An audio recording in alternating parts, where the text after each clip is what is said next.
belong here. So,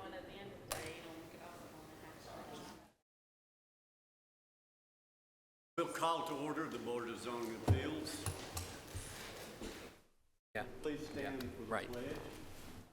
Allegiance to the flag of the United States of America and to the republic for which it stands, one nation, under God, indivisible, with liberty and justice for all.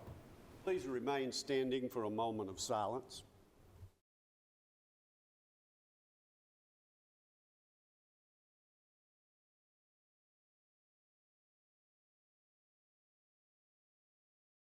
Thank you. Call the roll, please. Mike Curtis. Here. Barbara Brown. Here. Jerry Sartain. Here. Gary Farley. Renee Curtis. Patrick Hell. Here. Zane Cantrell. Present. We have a quorum. Okay. You have the minutes of the last meeting. Are there any changes or additions to the minutes? Move to be approved, Mr. Chairman. Have a motion that be approved. Second. Have a second. Call the roll, please. Mike Curtis. Yes. Amber Brown. Yes. Jerry Sartain. Yes. Gary Farley. Yes. Patrick Hell. Yes. Zane Cantrell. Yes. They Minutes are- are approved. Thank you. First item of business is a request by Margaret Forrester, who is requesting a special exemption to establish a single-wide home.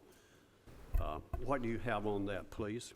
Thank you. Application 2024-14 involves the property located at 6283 Shores Road.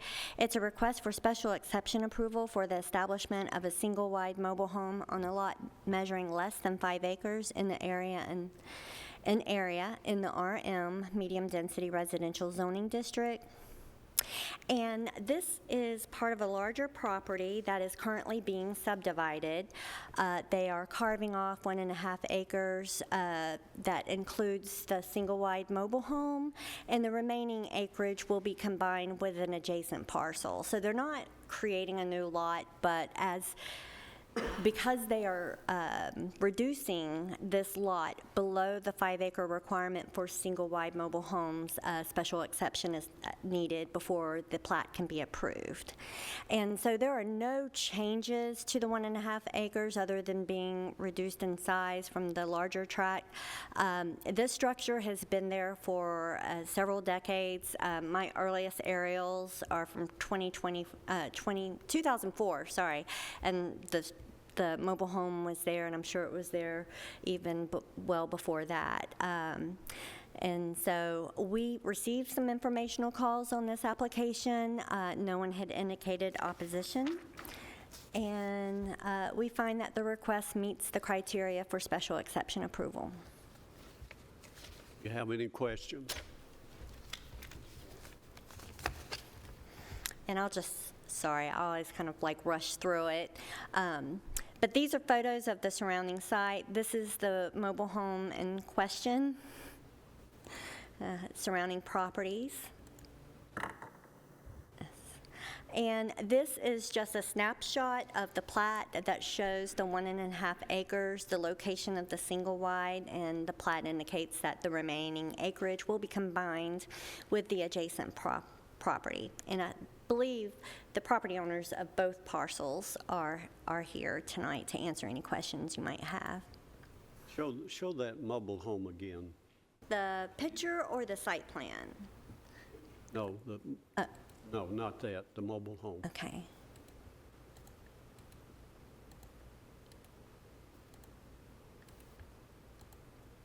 There you go.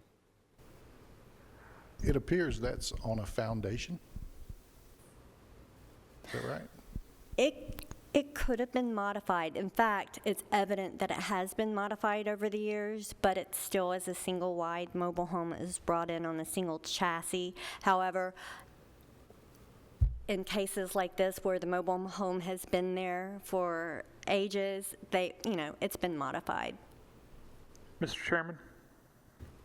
Yes, sir.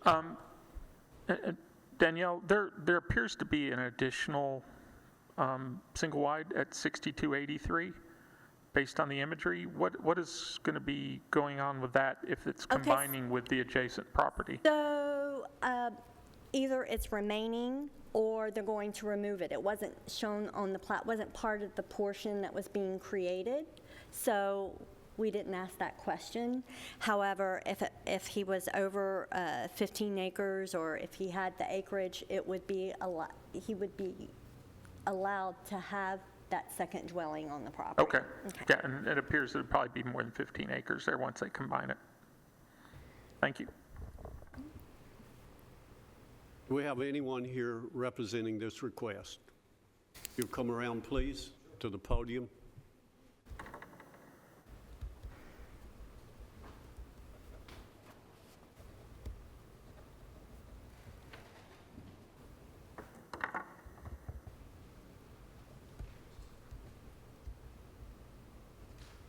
Yeah, just give us your name and any additional information you want to share with us. Sure. My name's Travis Venable, and I share about 1,800 feet of the east property line with Miss Margaret.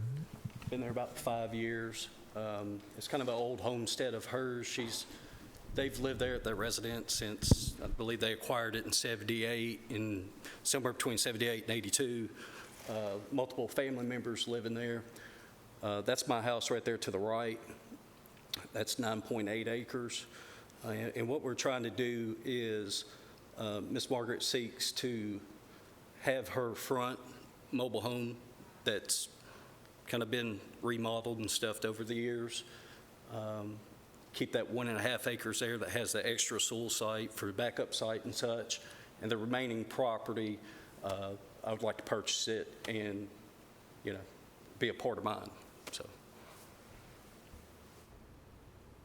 Any questions?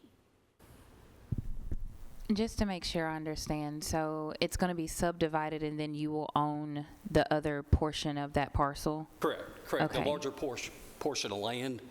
I guess the reason why we're here is because the RM zoning needed to be 5 acres for a single lot. So we're just trying to create that one single lot for her to have. Okay, thank you. Any other questions? Thank you. You may be seated. Thank you. We'll open this for a public hearing for anyone who'd like to speak on this request.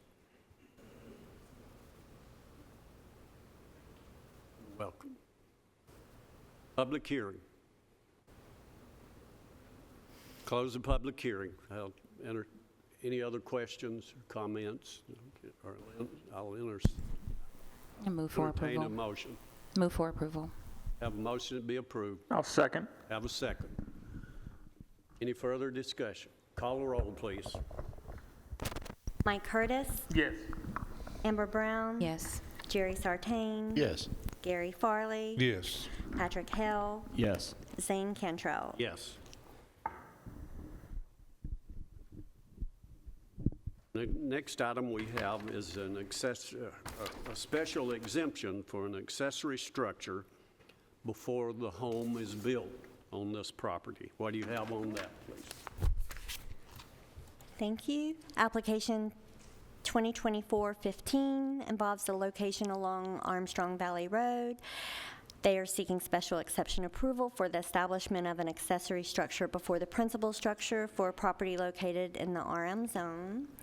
And this is a 6+ acre site that is vacant. It's part of a used to be an old farm that has been subdivided into large tracts that didn't trigger subdivision plat review, but it has been surveyed into large acreage tracts. And Mr. Patel has purchased this tract here. It is his request to establish a 2,800 square foot storage building towards the back of the property that would store construction materials and other personal items while the principal residence is being constructed. he indicated that within a couple years, they plan on constructing the main residence. We did receive numerous calls regarding this particular application. There were concerns about someone living in the metal structure, and under the provisions of any approval, the conditions would be the structure could not be used for living purposes. It cannot be used for storage, for materials, for business located off-site, and it cannot be used as a business. So it's only for the applicant's personal use. And so those were some concerns that were brought up. People were concerned about it being converted into a residence. Now, if that were the case, if he were in a future want to convert it, then we don't have aesthetic standards. He could demonstrate that whatever living unit that he creates within that structure meets the building code. We would treat it as a single-family residence and a principal structure. But at this time, it's just an accessory structure. We found that the request met the criteria for establishment of an accessory structure prior to the principal.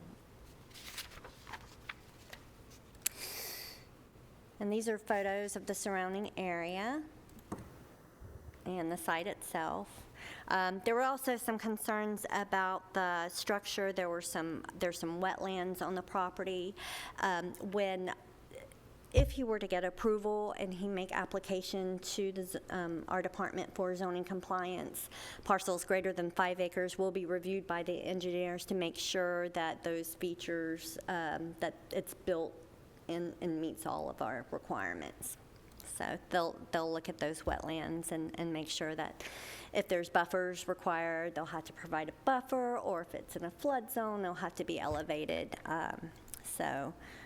It will be subject to additional review if it does get approved. Any questions?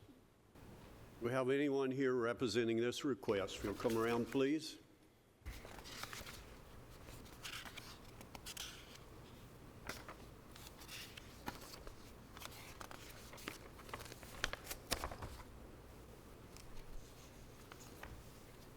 Patel, would you give us your name and any additional information you want to share?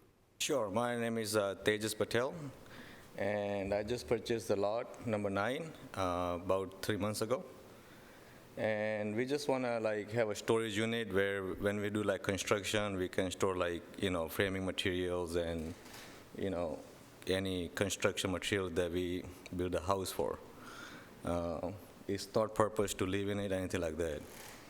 Just storing construction materials. And we may want to do just a restroom, so when construction workers are working there, we don't have to have a portable restroom in there. We already have a septic permit in place. Do you have a timeline for when you would build the primary residence? We don't have timeline. Right now we just want to clean the lot and get the structure up, and then we're gonna work on the house after that. Maybe about 2 years, So if we put a 2-year limit to you start building your home, is that going to work for you? I mean, I'd rather not have any limit. Excuse me? I'd rather not have any limit. We don't know what's gonna happen in future. This is just for the storage, though. It's not for living purpose or any other purpose, Any other questions? I've got a question, not for Mr. Patel, but for our codes department. Correct me if I'm wrong, but he's talking about putting a bathroom into this. That creates a problem because it could give the appearance or the possibility of somebody living in it with a bathroom in it. Correct? Well, you can put a bathroom in an accessory structure, but prior to doing that, we would be looking for a septic permit, which I understand you just said you had. A bathroom is permitted in accessory structure. But while we're doing inspections, we would check that there's no other elements of a unit there, like a kitchen or a bedroom or anything like that. That's where I'm heading. Yeah. Okay. Yeah, there will be no bedrooms or living room or anything like that. It's just going to be like bathroom. just to use for the construction work. But a bathroom can turn into where there's, later on, somebody could, We're not going to live in that room, in that area. If you're gonna live, we're gonna build a house. okay. Any other questions? Thank you. You may be seated. We'll open this for a public hearing for anyone who would like to speak on this request. You'll come around, please.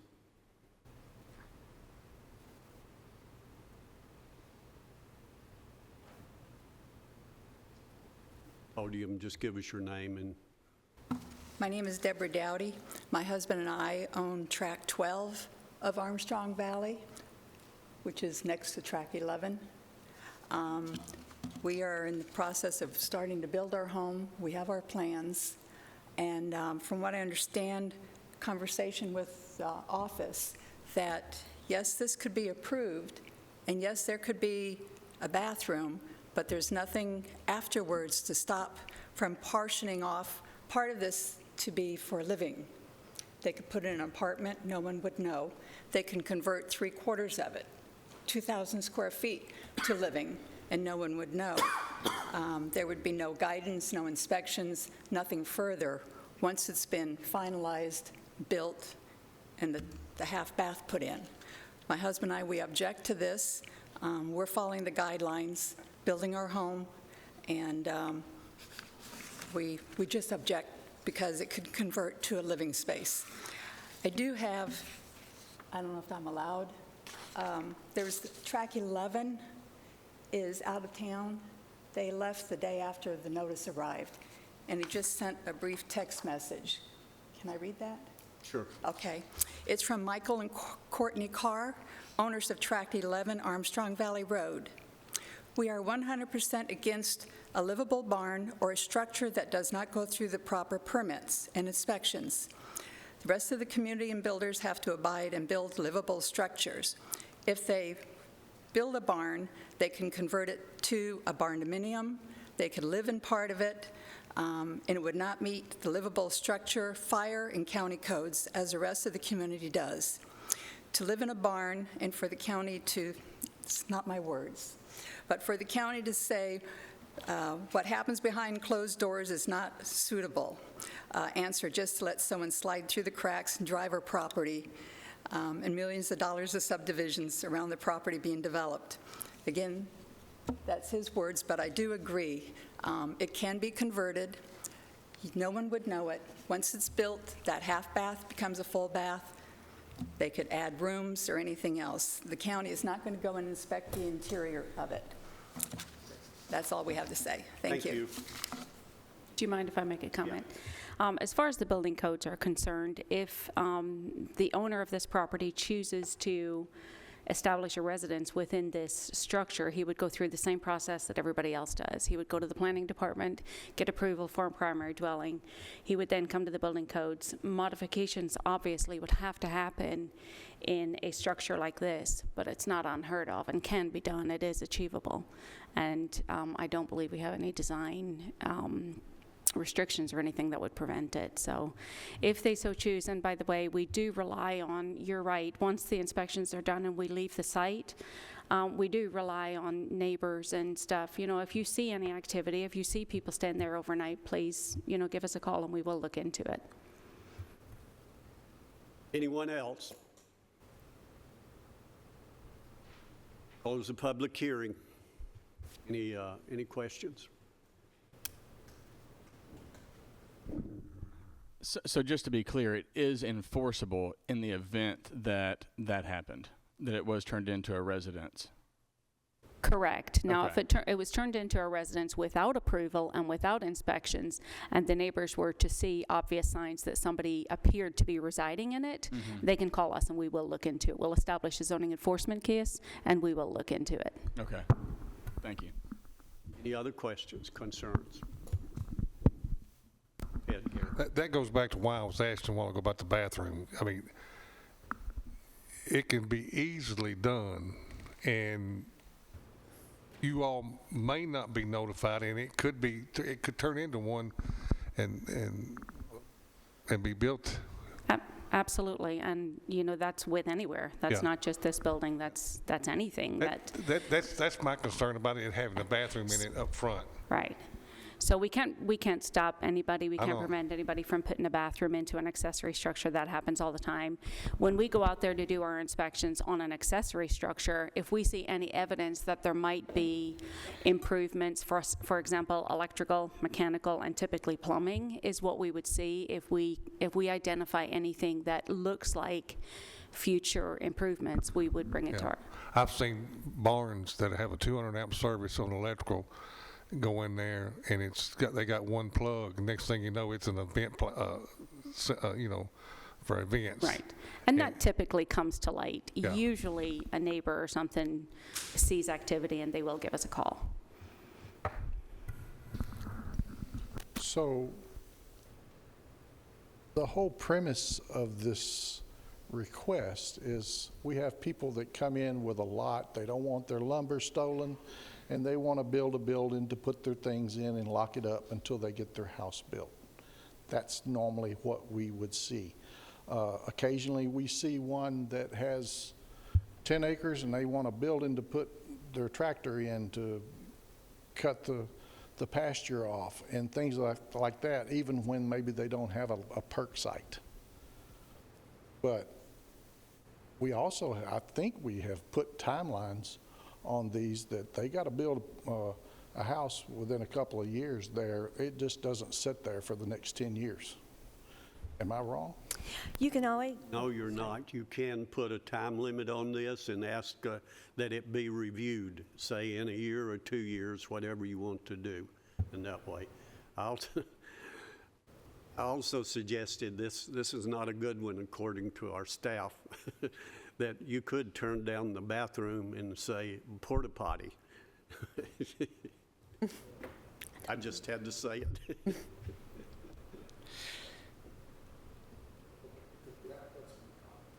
Our attorney didn't smile at that. All right, I'll entertain a motion on it. Let's go.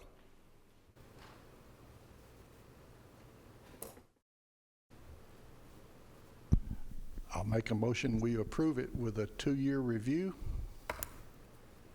Okay, we have a motion on the floor. Do we have a second? I'll second it. Have a second. Any further discussion? Call a roll, please. Mike Curtis, Yes. Amber Brown, Yes. Jerry Sartain, Yes. Gary Farley, No. Patrick Hell, Yes. Zane Cantrell. Yes. It is approved. The next item we have is a request by Derrick Browning, who is requesting an establishment of an accessory structure before the principal structure is built. What do you have on that, please? Sorry. Thank you. Application 2024-16 involves property located at 3812 Roland Road. It's a request for special exception approval for the establishment of an accessory structure before the principal structure for a property located in the RM zone. Currently, the property is a 49-plus acre property with a single-family home and a detached structure located towards the middle of the property. The applicant is in the process of carving off the home site from 47 acres, and the detached structure will be located on the 47-acre site. And before the plat can be approved, they would need special exception approval since the structure is not going to be used for agricultural purposes, but for personal storage of equipment.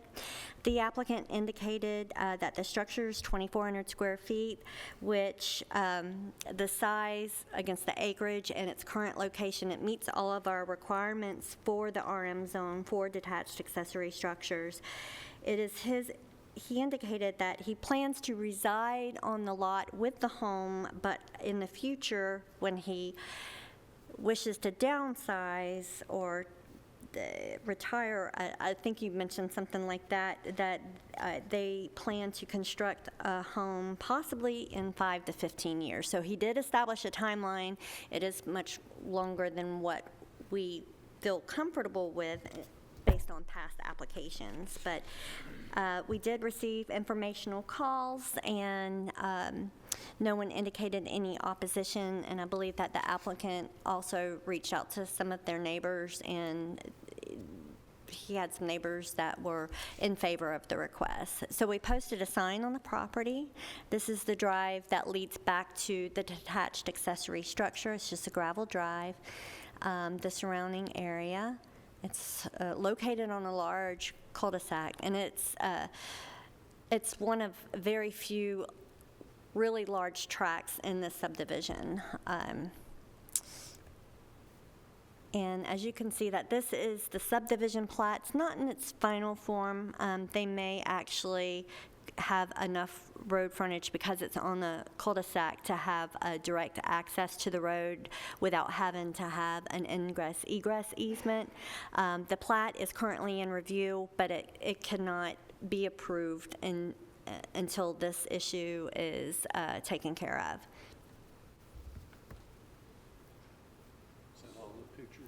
Yes, sir. I noticed you didn't have, that was one of my questions, you did not have what it's proposed to be. You said but they were creating this situation because they were going to section off Right. a So portion, but this we is don't have a drawing. This is proposed, and if you look at this is how it's platted now. Yeah. So he's just going to carve off 2 acres and keep 47 acres. And he has, I'm sure he can give you the reasons as to why he wants to carve it off. But that's its current configuration. Anything else, Jerry? Does that answer your question? Any other questions? We have anyone here representing this request? If you'll come around, please.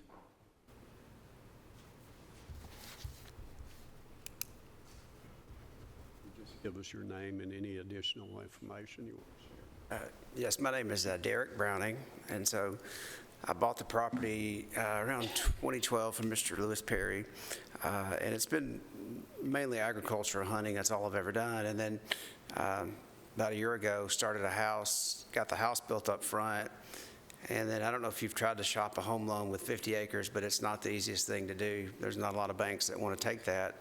And so what they recommended I do is carve it out on a smaller tract, which is what I'm trying to do. Well, the problem with that was I already had a barn back there, which I had a tractor in. And so I guess that's where I should have put on there. It was actually agriculture. It's not, the equipment is a tractor that's back there. But that's really all I'm trying to do is just carve that out. And then in the future, if I ever wanted to put a home back there, there's a perk site. So that's why I asked for that 5 to 15 years later. So. Gary's got a question. So you're requesting this because of the barn that's already existing on the Yes. property? The barn's been there since 2013, yes. And the house is going to be on the couple acres up front? Yeah, the house is already built. So, It's already built? yeah. Okay. I'm just trying to get a home loan for that, and you're sort of locked into only 1 or 2 lenders when you do that because of the fact that it's such large acreage. So, Okay, all right. That helps me tremendously. Thank you. yes. So just a minute, I have a question for y'all. If it's an agricultural barn, why is he here? So what we require now for someone to be classified as a legitimate agricultural structure, there's some information that's required. Maybe Tanya can go into more detail about that. But there's an affidavit, and you have to indicate it that it's specifically for agricultural purposes. So if it can't meet that criteria, even though it's storing a tractor, it's treated as a detached accessory structure. Tanya? Yes. So state law only allows us to exempt a building for agricultural purposes when it's used for the commercial production of farm products or crops or livestock. And this is not commercial production. How about forestry? Is that considered one of the options? We can discuss that. Okay, yeah, because I'm in the green belt with that as well for forestry. So, We don't usually yeah. consider barns, so that's why I'm... That's correct, and that's why you're seeing this, because we give everybody the opportunity to claim that in these cases, because there are some legitimate agricultural structures out there that may be separated from the principal structure, but in this particular case, his surveyor was preemptive and actually had the application filled out for the special exception along with the plat application. So they were expecting. So maybe I'll learn something today after so many years on this board, but land upkeep is not agriculture? No. Any other questions, comments? Thank you, and may be seated. We'll open this for a public hearing for anyone who'd like to speak on this.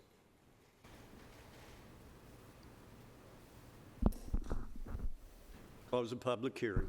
Motion to approve it, Mr. Chairman. Have a motion to be approved. Second. Have a second. Any further discussion? Call the roll, please.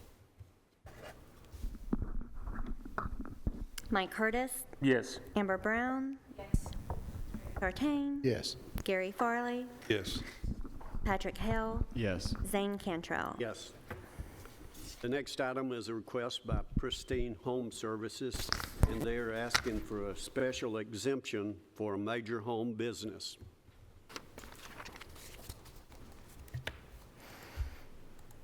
Thank you. Application 2024-17 involves property located at 8424 Las Casas Pike. It's a request for special exception approval for the establishment of a major home-based business involving a remodeling construction business upon a property located in the RL Low-Density Residential Zoning District.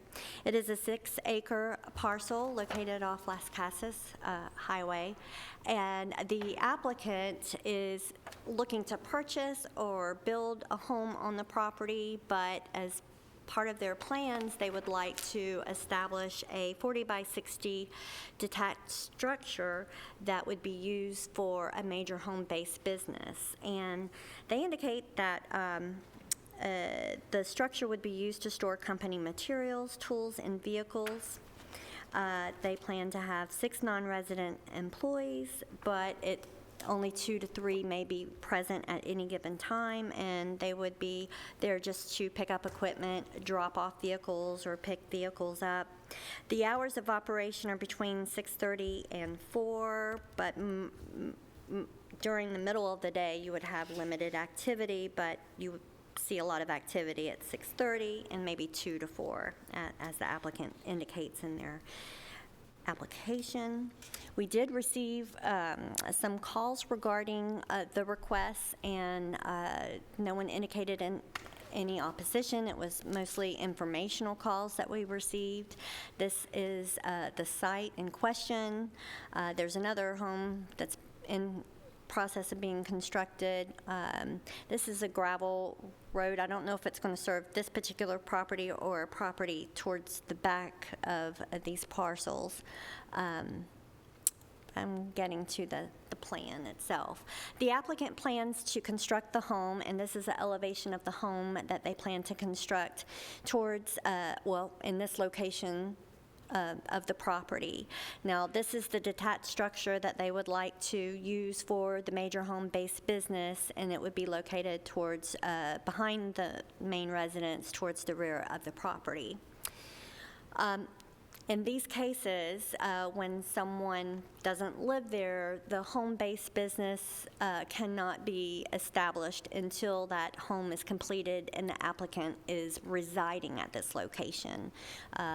They can pull a permit for both structures at the same time, and they could do that now, but the structure cannot be used for business purposes until they get major home-based business special exception approval. And that concludes our presentation. Do we have anyone here representing this request? If you'll come around, please. Oh, and I want to make a clarification. It was pointed out to me that in the staff findings, it indicated tree services. That is my error, and it is actually a remodeling construction company. So, Give us your name and any additional information about your business. Yeah, my name is Sean Lipinski. We own a small home renovations company. We used to be a little bit bigger, but we have downsized. We're currently in the process of building a house. The house has broken ground. The driveway she did show you up there does service our house. Like she said, right now we have 5 hourly employees. They don't all come to the shop every day, and if they do, like this morning when I was in meeting them, they're there for 15 minutes. They stop in, pick up a material or a truck or whatever they need for the day, and they go. They don't even come in every day. And as far as coming back, sometimes some of them don't even come back for the day.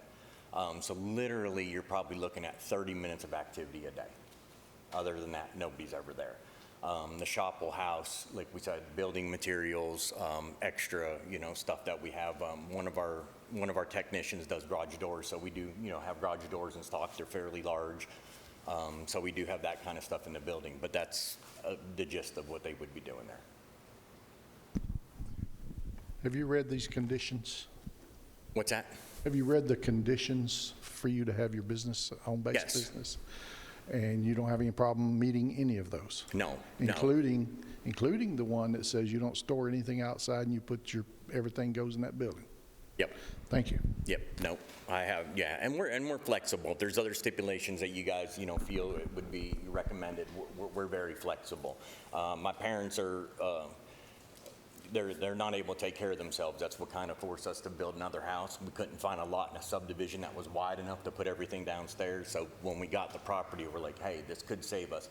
Because as you guys know, Rutherford County's grown tremendously. So commercial property for small businesses is just not existent. I mean, we pay over $4,000 a month for a property on College Street for a 40 by 60 building. So.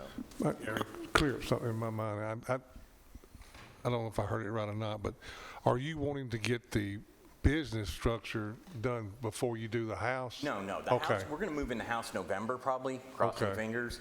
Our lease ain't up to their building till like January, February. So after we move in the house, then we'll start the structure building. Okay. All right. Thank you for clearing that up. Yeah. So I do have a question. You said you have a place right now on College Street. Yes. Why is that not working? Well, because we're going to have to absorb the extra cost of building this. It's just expensive. I mean, it's over $4,000 some a month. And we have downsized. I used to have 20, 30 employees. So when you're looking at that cost, it's not bad when you're doing more renovations. But now we're only doing 5, 6 renovations a month. So the overhead there is just, it's extraordinary. Thank you. Patrick, did you have any questions? Thank you. You may be seated. Thank you. We'll open this for a public hearing for anyone who'd like to speak on this request.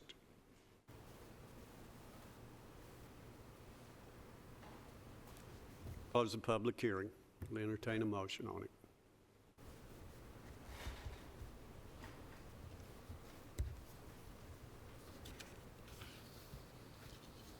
Amber, did you have a motion?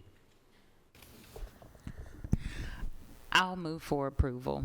Okay, we have a motion that be approved. We have a second. I'll second it. Call the roll, please.